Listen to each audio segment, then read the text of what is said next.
Rezemos pedindo ao Divino Espírito Santo que nos abra a inteligência e o coração para que compreendamos a palavra e sejamos por ela alcançar por ela, por esta palavra, possamos alcançar a compreensão do mistério que celebramos. Rezemos.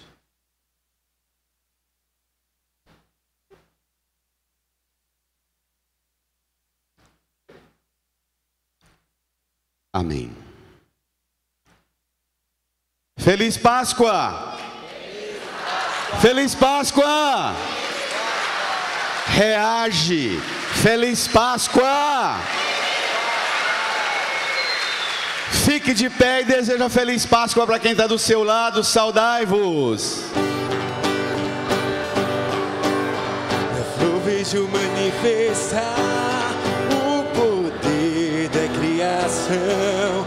Nos seus lábios eu vejo estar o sorriso de um irmão. Mas toda vez que eu te abraço e aperto a sua mão, sinto forte o poder do amor dentro do meu coração. Quero te dar a paz. Quero a paz da Páscoa. A paz da ressurreição do meu Senhor. Uma salva de palmas para Jesus ressuscitado.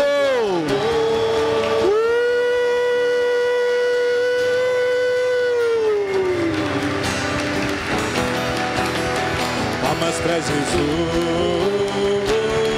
palmas para o Senhor, palmas para Jesus, palmas para o Senhor. Sentem-se. Irmãs e irmãos, como eu disse antes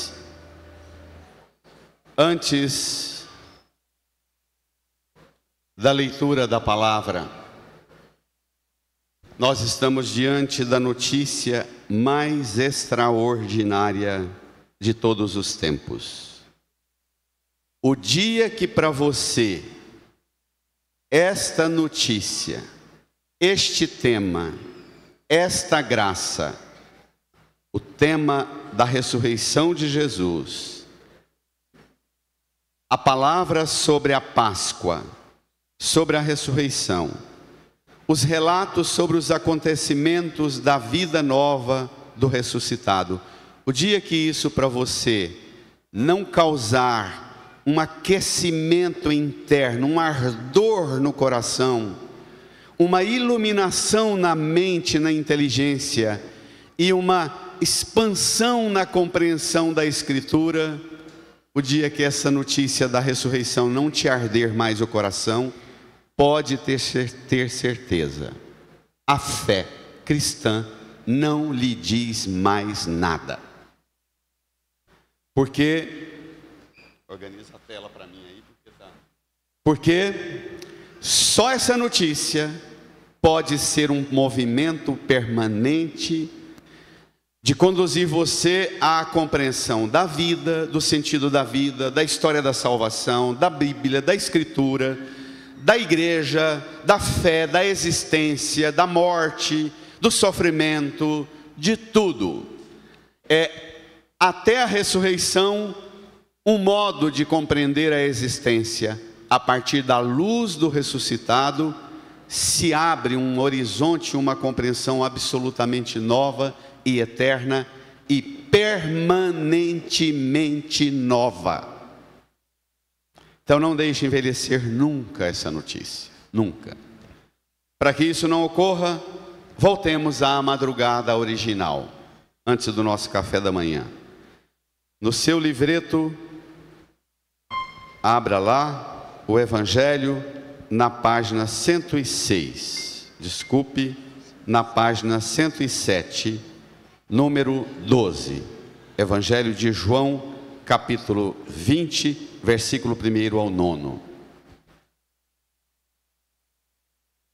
No primeiro dia da semana, Maria Madalena foi ao túmulo de Jesus, bem de madrugada, quando ainda estava escuro, e viu que a pedra tinha sido retirada do túmulo. Primeiro dia, uma mulher de madrugada. Túmulo de Jesus, ainda escuro, e uma pedra retirada.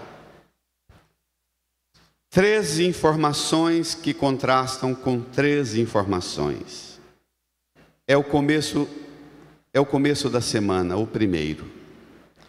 Uma mulher enfrenta a potência pavorosa e dolorosa da morte. Uma mulher. Em João, sozinha. Ontem em Lucas, com uma companhia de várias mulheres. Uma mulher sozinha. Vai ao túmulo, bem de madrugada, ainda escuro. Túmulo, escuro, pedra e uma mulher sozinha. O que isso te faz pensar sobre a sua vida e a vida da sua família e a vida do mundo? Como é que nós vamos enfrentar os grandes dramas dos nossos sofrimentos, da nossa existência? Como é que nós olharemos para o nosso corpo em processo permanente de definhamento? Por mais que investamos recursos, alternativas, medicamentos, tratamentos, qualidade de vida, qualidade de cuidado, de zelo, mas esse corpo se vai esvaindo. O nosso, de quem amamos. Como é que nós lidamos com esse processo permanente de esvaziamento, parece, do sentido da vida? Da semana que passou e foi uma tragédia. Começa a semana. Como iniciar uma semana diante da perda? Primeiro dia de madrugada. Fazer o que diante da perda humilhante, vergonhosa do amado de minha alma, Jesus? Fazer o que? Maria de Magdala, um povoado à beira do lago do Mar da Galileia. Todos os evangelhos dão fatos expressivos sobre esta mulher. Mateus 27 diz que ela estava no Calvário, presente ao pé da cruz. Ela não é qualquer uma. Ela não é uma mulher que enfrenta somente a tristeza da perda e o túmulo. Ela é uma mulher que se expõe diante dos olhares absurdos, violentos, das autoridades religiosas que furiosamente criaram um espetáculo, Santo Agostinho diz, uma pompa diabólica, para matar Jesus na cruz. As autoridades da religião judaica com as autoridades do Império Romano criam um espetáculo de violência e morte. Maria de Magdala é uma mulher que não teme a potência da raiva religiosa, do ódio religioso, do ódio militar, do ódio armado do Império Romano, do ódio e da fúria violenta dos homens de todos os tempos, do machismo, da cultura que se baseia no poder da briga, do músculo, da raiva, da violência. Maria de Magdala, ela não tem medo de morte, de cruz, de violência, não tem medo de se expor como amiga de Jesus ao pé da cruz, e não tem medo da pedra do túmulo da madrugada. Uma salva de palmas para essa mulher. Vai!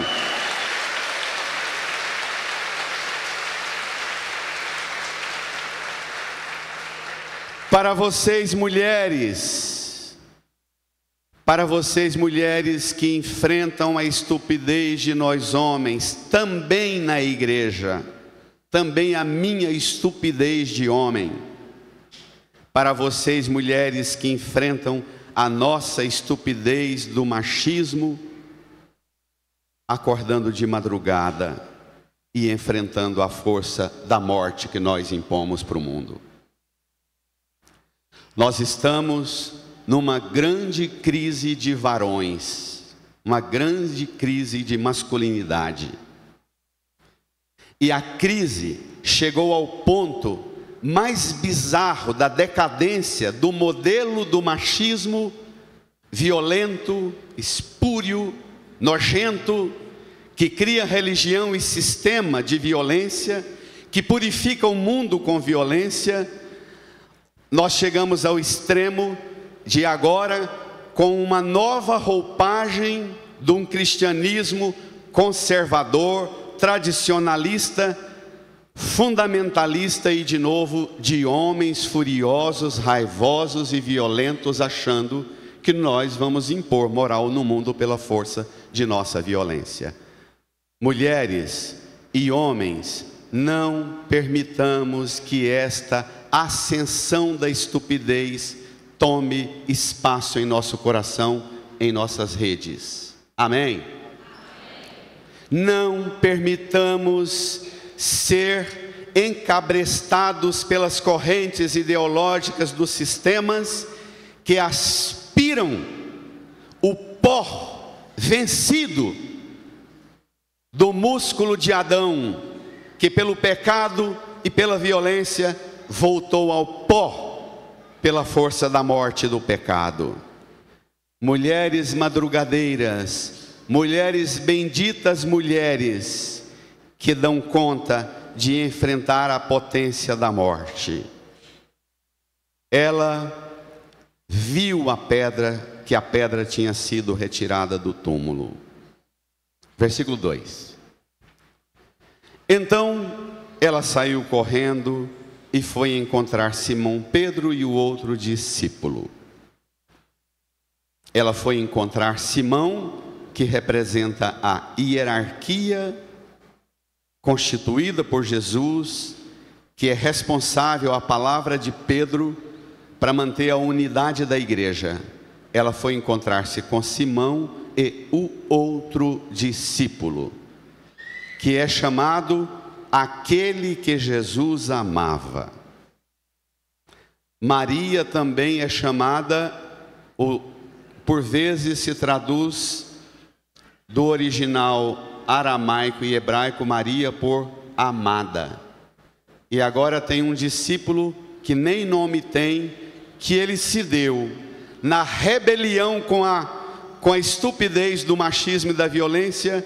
Ele se dá o nome dele, ele dispensa e se dá um nome pela forma com que ele vincula ao Senhor, não ele a partir dele, mas a partir do Senhor, aquele que Jesus amava. Ele olha para si a partir do que ele recebe de Jesus e não a partir do que ele dá. Isso aqui é absolutamente novo. Ele se chama a partir do mistério do amor com que ele experimenta ser amado. Este amor que chega a este extremo. Aquele que Jesus amava. Como é que você se chama? Que apelidos você se dá? Como é que chamam a mim e a você nos ambientes nossos? De família, de trabalho? Que apelidos recebemos? Tomara que nossas mães sejam poupadas nesses apelidos. Estão entendendo? Aquele que Jesus amava. Também é esse, Maria Madalena foi encontrar Simão Pedro e o outro discípulo. Ele não tem, supõe-se, uma grande possibilidade que esse outro discípulo humildemente é o próprio autor do Evangelho. Ele não se põe em primeiro lugar. Maria de Magdala foi encontrar o outro discípulo e Simão, não. é Simão e o outro. Ele põe sempre a si para depois. Ele não está na linhagem do homem que pensa que para ser homem ele tem que mandar na casa, mandar na mulher, e a mulher tem que ser escrava e submissa a ele. Este outro discípulo que Jesus amava, ele inaugura um modo de ser homem que não é mais pelo domínio sobre a mulher, nem o domínio da mulher sobre ele, mas o senhorio de Cristo sobre todos. Reage, reage, reage. Não é o domínio dele sobre a mulher, nem da mulher sobre ele, mas é o senhorio de Cristo sobre todos. E esta é a visão antropológica do cristianismo católico.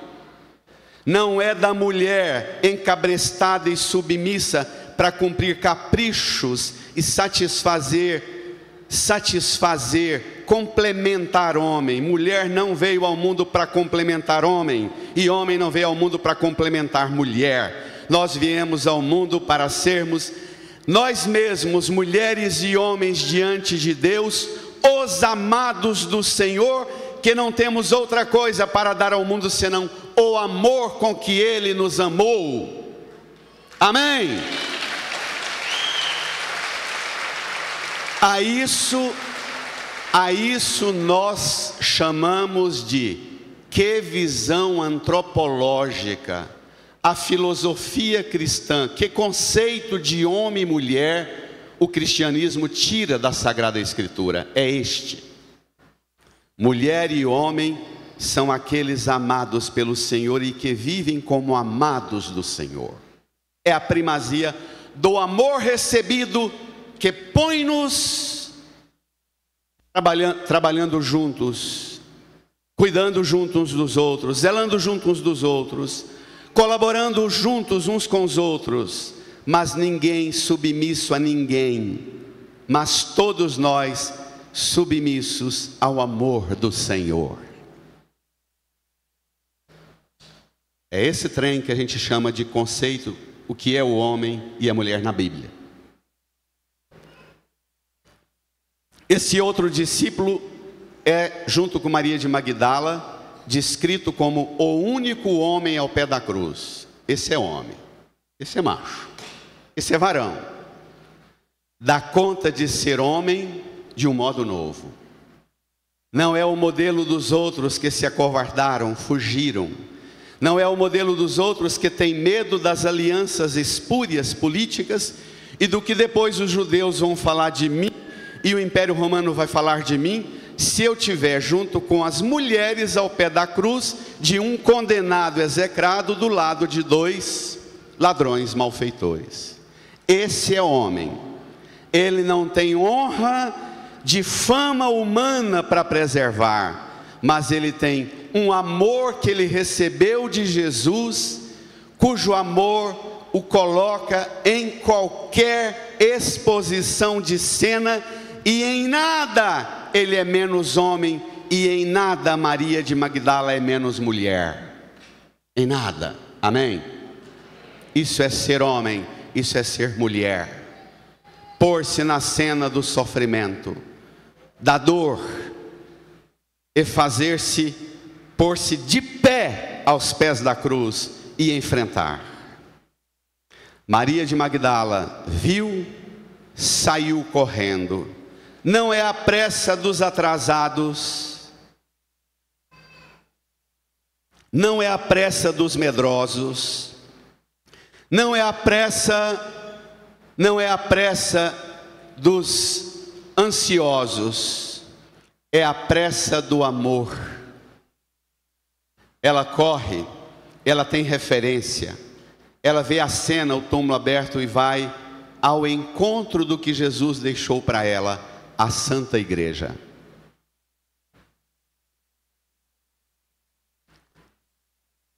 Quando ela enfrenta uma realidade que se lhe impõe um peso de esclarecimento, iluminação e discernimento, ela recorre à Santa Igreja que Cristo fundou. constituiu de homens frágeis, mas a fragilidade de nós homens não tira de Maria o reconhecimento do que Jesus deixou à igreja que ele fundou. E disse, vamos ler? Final do versículo 2: tiraram o Senhor do túmulo e não sabemos onde o colocaram. Uma nota importantíssima. O evangelista fala que ela foi ao túmulo bem de madrugada. Eu agora mesmo falei que ela vai sozinha. Agora ela apresenta a dúvida para a igreja no plural. Tiraram o Senhor do túmulo e não sabemos onde o colocaram. Ela põe um nós no plural. Porque Maria de Magdala, como as mulheres que madrugam, nenhuma mulher madrugadeira madruga para si. Nenhum homem madrugador madruga para si. Os madrugadores madrugam sempre pensando nos outros. Não é? Não é? Os madrugadores madrugam sempre pensando nos outros. A inquietação não é minha. Não estou aqui para resolver capricho meu, interpretação minha, sensibilidade minha. A inquietação é de muitos. A dúvida aflige a todos. Não sabemos. Você tem direito de ter dúvidas na igreja. Você tem direito, porque o Senhor deixou a responsabilidade da igreja para esclarecer suas dúvidas. Você tem direito ao acesso ao esclarecimento de suas dúvidas na Santa Igreja. 3 imagens do amor: da gratuidade, da ternura e da presença. Maria, aquela irmã de Lázaro. Maria, a irmã de Lázaro que perfumava os pés de Jesus. Maria de Magdala e o outro discípulo que Jesus amava. Gratuidade, ternura e presença. 3 modos novos de preocupar-se com os problemas do mundo. Não é mais preocupar-se com os problemas do mundo com armas, com violência, com articulação política e ideológica para destruir o outro e eliminar o outro.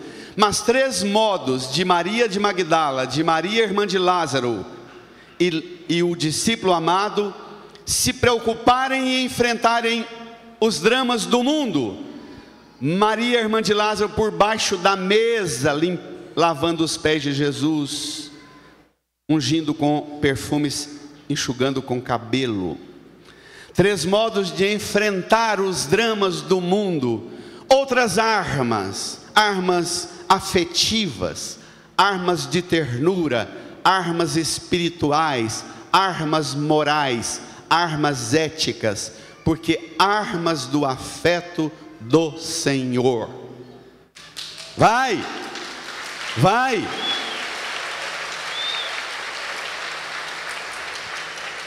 Versículo 3. Saíram então Pedro e o outro discípulo. Pedro sempre primeiro. E foram ao túmulo. Versículo 4. Os 2 corriam juntos, mas o outro discípulo correu mais depressa que Pedro e chegou primeiro ao túmulo. Aquele que Jesus amava, que é chamado de o outro discípulo, não tem nome. Ele é todo amor. É um modo novo de ser homem. Ele é todo amor. Tem nome de amor.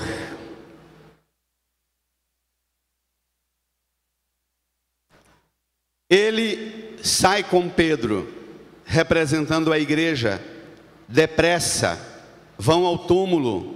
Ele chega primeiro porque ele é jovem, ele tem a vitalidade física, ele tem a juventude, ele tem a musculatura do corpo que ainda está compatível com a musculatura das emoções e dos afetos que amam Jesus e dá conta de correr e chegar primeiro. Pedro é o ancião, o cansado, o pescador da primeira hora, o primeiro que Jesus chamou, encontra-se já com o peso de agora segurar a Santa Igreja sem Jesus. Ele corre depressa, mas ele não dá conta de chegar primeiro. Ele precisa da compaixão do resto da igreja. Santo Padre o Papa Francisco, agora na cadeira de roda. É Pedro. Versículo 5. Olhando para dentro, viu as faixas de linho no chão, mas não entrou.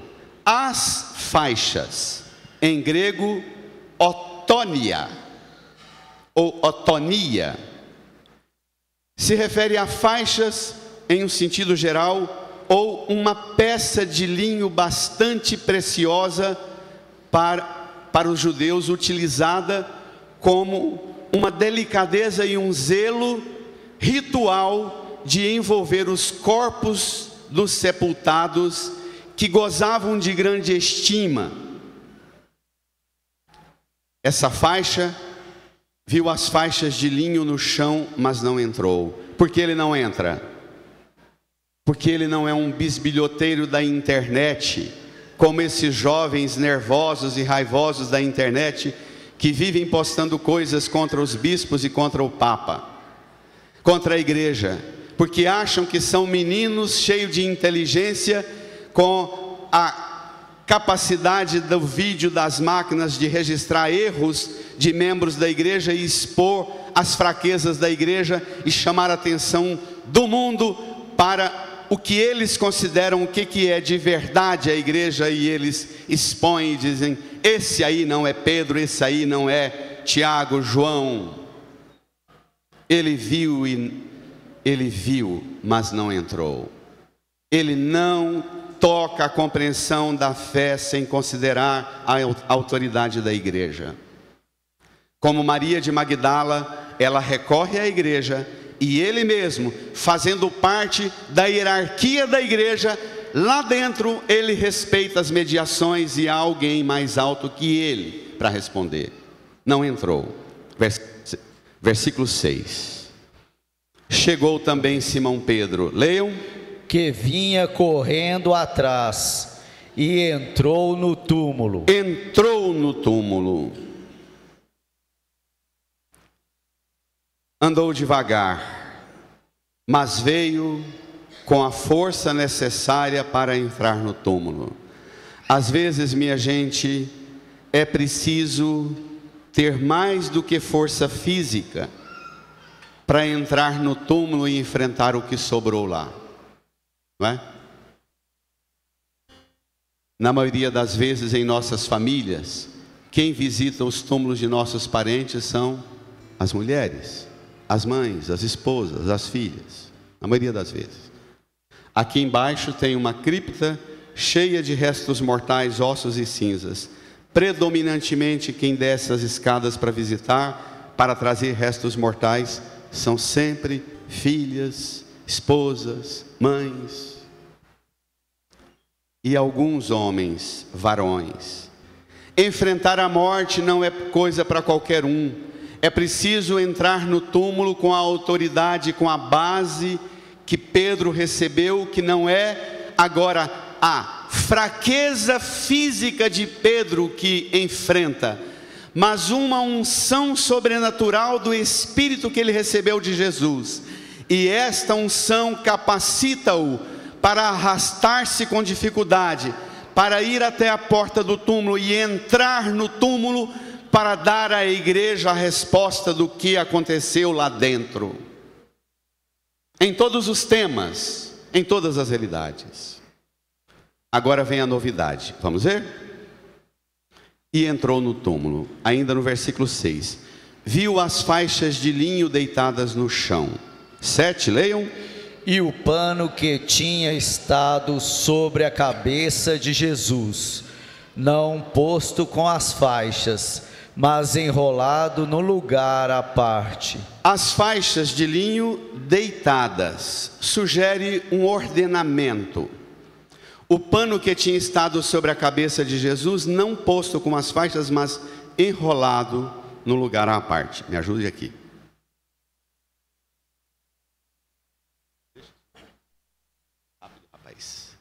Rápido, preciso de você com urgência. Tem aqui, segura aqui para mim. Tem uma interpretação antiga na literatura cristã que eu gosto dela. Olhe para cá. O homem que preside a mesa, ele traz o guardanapo aqui, não é? Ou no colo.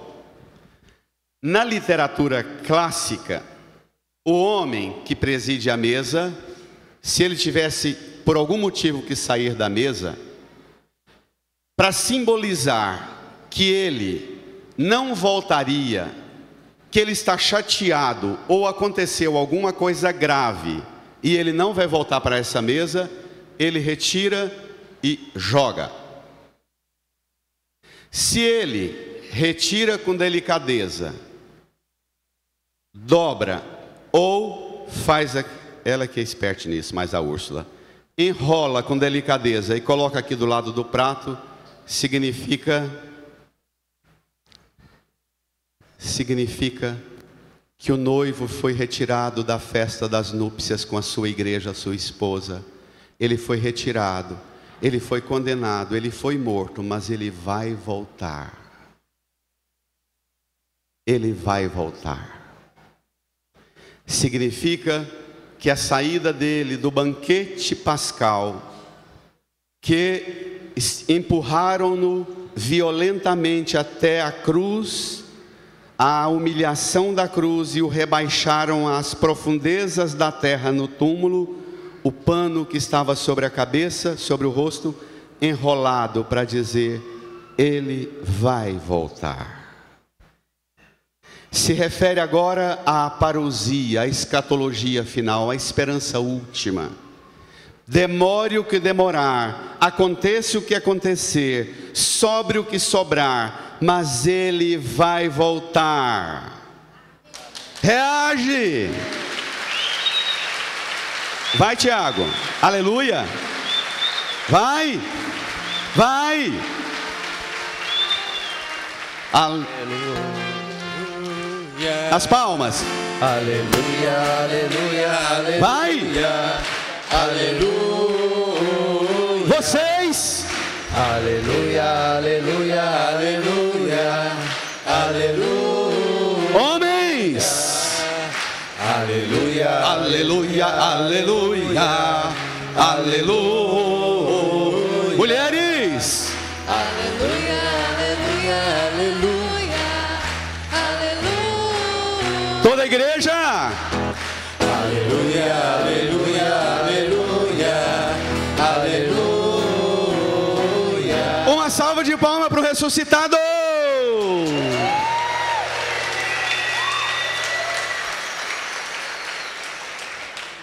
Volta ao texto. Entrar no túmulo, ver o túmulo vazio. E agora, cadê o discípulo amado?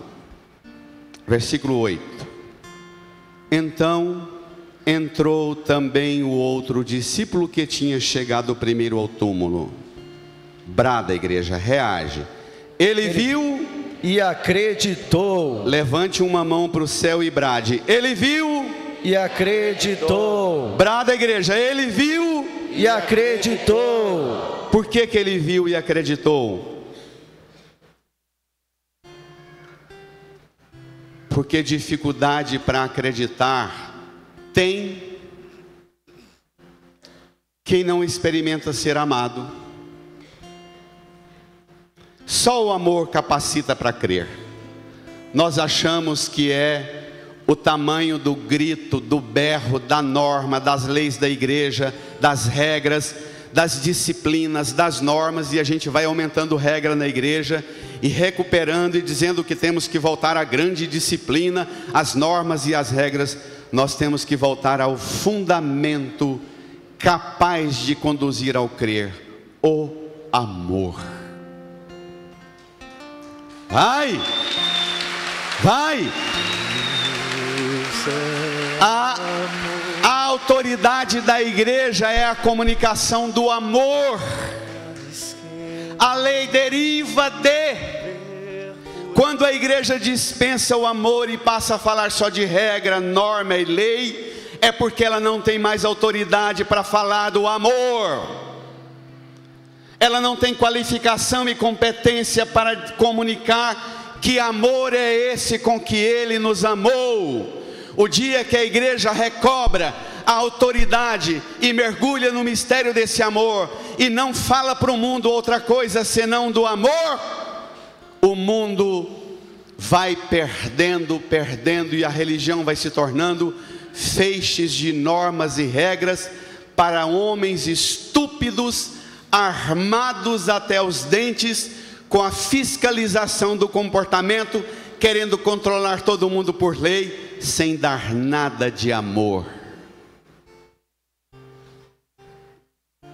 E está sendo ressuscitado um cristianismo católico, fascista, um cristianismo católico de um tradicionalismo estúpido, conservador, de norma e lei, incapaz de falar de amor, porque não conhece o amor.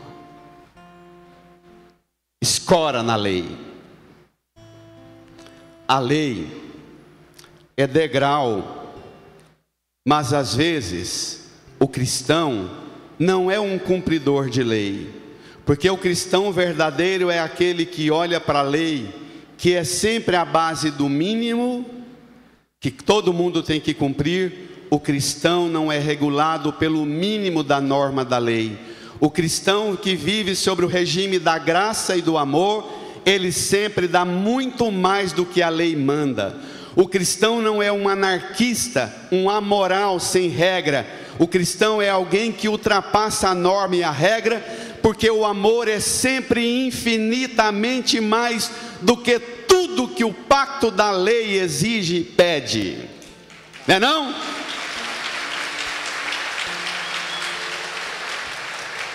Marido e mulher, pai e mãe que toda hora tem que ficar falando das regras dentro de casa, das regras do casamento, é porque deixou de esvair, exalar o suave perfume do amor. Ele viu e acreditou, versículo 9, de fato, eles ainda não tinham compreendido a Escritura, segundo a qual Ele devia ressuscitar dos mortos. Compreender a Escritura. A partir de agora, pode pegar pesado? A partir de agora, o problema não é mais de Deus. Deus já comunicou tudo. A partir de agora, o problema é nosso. Esforço para compreender a Escritura. Mas há um bando de católicos que vão à missa e não suportam uma pregação de 10 minutos, de 1 hora nem se fala. Depois não dá conta de dar base de fé para os filhos, os netos. Um monte de católicos, católicos de verdade. Cadê os filhos, os genros, as noras e os netos? Estão tudo nas igrejas de crente, escutando o pastor falar de dízimo e de capeta 4 horas. Para pais que falaram mal da igreja católica, porque o padre falava meia hora, 1 hora. Falar da graça, do amor. E agora tem que aguentar falar 4 horas de capeta e de dízimo. Paga, não estudou a Escritura, não compreendeu a Escritura, vira escravo, domesticado do medo e do bolso, para enriquecer os patrocinadores dos dominadores das ideologias religiosas. Compreender a Escritura segundo a qual ele devia ressuscitar dos mortos. O que é essa compreensão? Não é mais fato para ocorrer, não é mais milagre para acontecer, já aconteceu. Agora é compreender a Escritura que conta que ele devia ressuscitar dos mortos e ele ressuscitou. Pronto. Olhe para a cruz, que eu vou te pedir um exercício muito difícil. Para mim foi pavoroso essa semana. Eu chorei muito essa semana, muito. Porque eu fiquei me recordando de como a minha fé, a fé de meu pai e de minha mãe, dos meus antepassados, foi uma fé que passou por muitas provações. Nós, dos anos 40, 50, 60 e 70, vivemos processos muito malucos na história do mundo. Crises e desmantelamentos de modelos e de referências culturais, religiosas, sociais. E os meus ancestrais, os meus antepassados, os meus pais, deram-me um testemunho que me faz chorar muito. Tem horas, irmã e irmão, que parece que tudo desaparece da frente da gente. Jesus, a igreja, a religião, a fé, tudo some, tudo. A única coisa que sobra é a mente cansada, mas escapulindo de vez em quando, recordando alguma coisa da Escritura, que faz a gente dizer: não, mas vai dar certo, não, mas eu vou conseguir, não, mas vai ser possível, não, mas vamos conseguir. Tem hora que sobra você sozinha, sozinho. Em hora de grandes dores, se deixar ser tocado por pequenos sinais, pequenas lembranças, pequenas delicadezas, sutis na fé na ressurreição. Um paninho, uma faixa enrolada, deitada e dobrada, um pano do rosto enrolado num lugar à parte, não posto com as outras faixas. Tem hora que a fé da gente sobrevive, quando a gente vai aos armários da gente, onde a gente guarda as coisas mais preciosas, a gente abre e pega um guardanapinho que a avó, a bisavó, a mãe deu, a gente olha, cheira, recorda dos afetos antigos e diz: por isso aqui eu vou segurar, por isso aqui eu vou tocar. Amém? Amém. Por isso aqui. Vai, vai, vai. E aí é hora de cantar, de esquecer a dor, o luto, e dizer: Senhor meu Deus, quando eu maravilhado fico a pensar nas obras de tuas mãos. Vai, Tiago.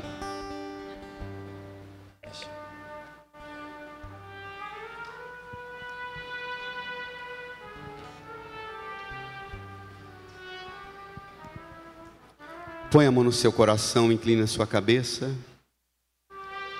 Se recorde das lembranças mais caras que você traz do seu pai, da sua mãe, de quem te deu a fé.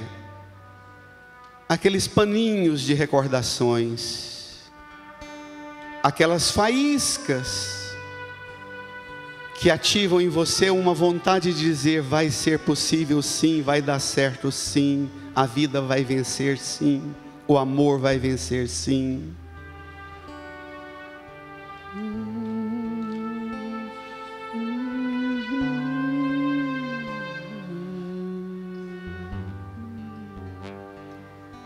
Senhor meu Deus, canta suave. Quando eu maravilhar, Fico a pensar nas obras de tuas mãos. Fico a pensar nas obras de tuas mãos. O céu azul, O céu de estrelas pontilhados, de estrelas pontilhadas. o seu poder mostrando a criação. O teu poder mostrando a Sobrou o céu, sobrou a estrela, então a alma canta. Então minha alma canta a ti, Senhor. Quão grande és tu, Quão grande és tu, canta a igreja, quão grande. grande és tu. Então minha alma canta a ti, Senhor. Quão grande é, Quão grande és tu, quão grande és tu. Quando a vagar nos mares e florestas, nas matas e florestas, o passaredo alegra o seu cantar. passaredo alegre o sua cantar. Olhando os montes, vales e campinas, Olhando os montes, vales e campinhos. Em tudo vejo teu poder sem par. Em tudo vejo teu poder sem Eleve a mão para o céu e cante, então. Então minha alma Canta a ti, Senhor, louva, glorifica a igreja. Quão grande és tu, Quão grande és tu. Só vocês, então, só as vozes. Então minha alma canta a ti, Senhor. Quão grande, és tu, quão grande. és tu. Quando eu medito em teu amor tão grande, Eu medito em seu amor tão grande. teu filho dando ao mundo para salvar, Filho dando ao mundo pra salvar. na cruz vertendo o seu precioso sangue. Na cruz vertendo o seu precioso sangue. Minha alma pode assim purificar. Pode assim purificar. Purifica os lábios, a alma, canta então. Então minha alma, Crianças, cantem crianças. Quão grande és tu, quão grande és tu, quão grande és tu. grande és tu.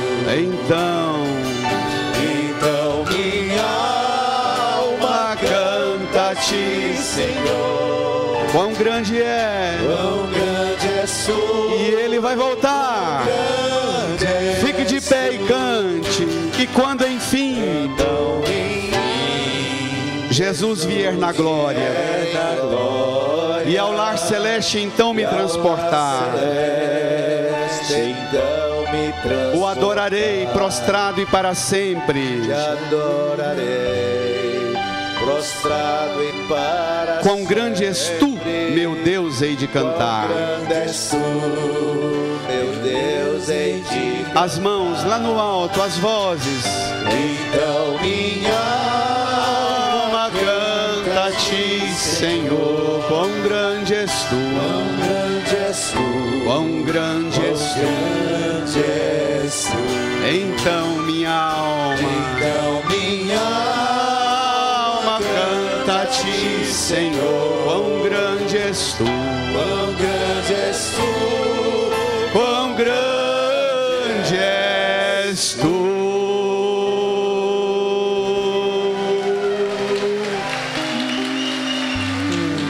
Vai, reage, brada, ecoa a igreja.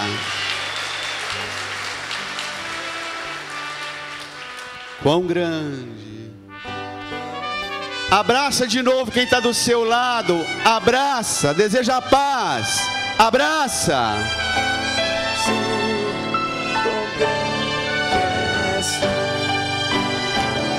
Então minha alma canta a ti, Senhor. Quão grande és tu, Quão grande és tu, quão grande és tu. grande és tu. Então minha alma Canta a ti, Senhor. Quão grande és tu, quão grande és tu. quão grande és tu.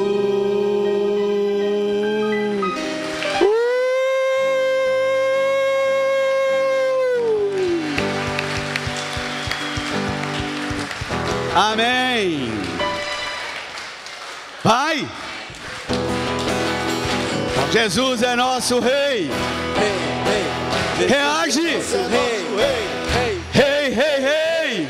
Jesus é nosso rei. Rei, rei, rei. Jesus é nosso rei. Amém. Amém. Voltados para o poder vitorioso da cruz e da luz pascal e daquela água abençoada que todo mundo vai tomar um banho dela daqui um pouco, voltados para lá, professemos com alegria.